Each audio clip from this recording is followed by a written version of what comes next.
There was nothing quiet about John Lennon, not even the day he was born. It was October 9th, 1940. World War II was raging in Europe. Liverpool, England, was being bombed by the Germans. But baby John couldn't wait. His mother, Julia, went to the hospital and gave birth at 7 in the morning. As he arrived, the walls of the hospital shook from falling bombs. Even before the war, Liverpool was a gloomy place to live. Once a thriving seaport, the rain-soaked city had become run down. Many factories were closing, and those that remained open didn't have enough jobs. Poor families were crammed into small apartments in the slums of town. At first, John lived with his mother and grandparents. John's father, Alfred, was never around. He worked on a ship and was gone for months on end. As hard as she tried, John's mother couldn't make enough money to support her baby son. For a little over a year, Alfred sent checks home. Then the checks stopped, and Alfred stopped writing. Julia couldn't even afford to get John his own bed.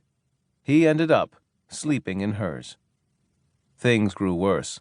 John's family began to fight over where he should live. Julia wanted him to stay with her. He was her son, but she had trouble taking care of him. John's Aunt Mimi also wanted the boy. She said John would be better off with her. Mimi lived in a big house in a better part of town. John's father tried to take him too. One weekend, John went to visit his father, whose boat had docked in Liverpool. Alfred asked the boy, only 5 years old, if he wanted to go on an adventure. They would travel together to a faraway country called New Zealand. Sure, John said. It sounded like fun. Then Julia found out what Alfred was planning. She told him to stay away.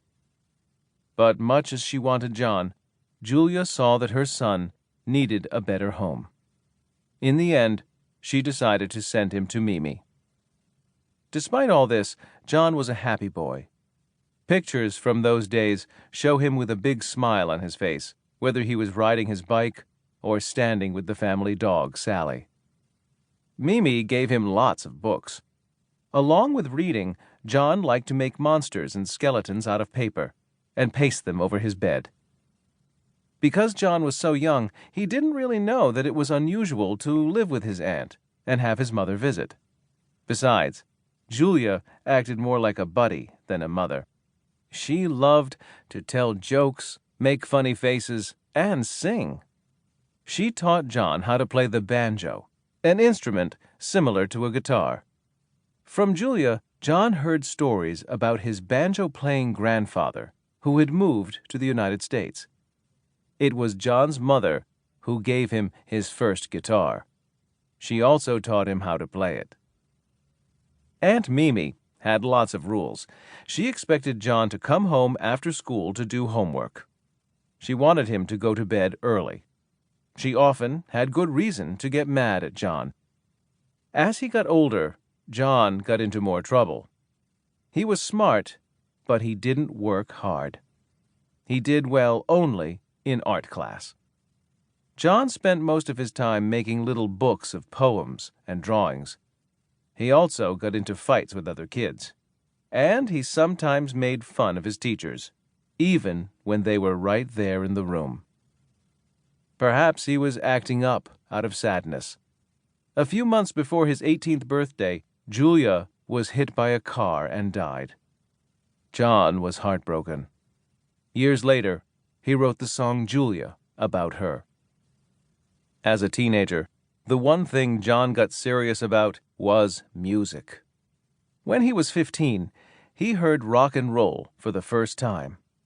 Until then, most music heard on the radio was soft music, sung by such stars of the day as Perry Como and Doris Day. Rock was different. The music was loud. It had a strong beat and you could jump around to it. Many grown-ups hated it. Teenagers loved it. Rock had exciting stars.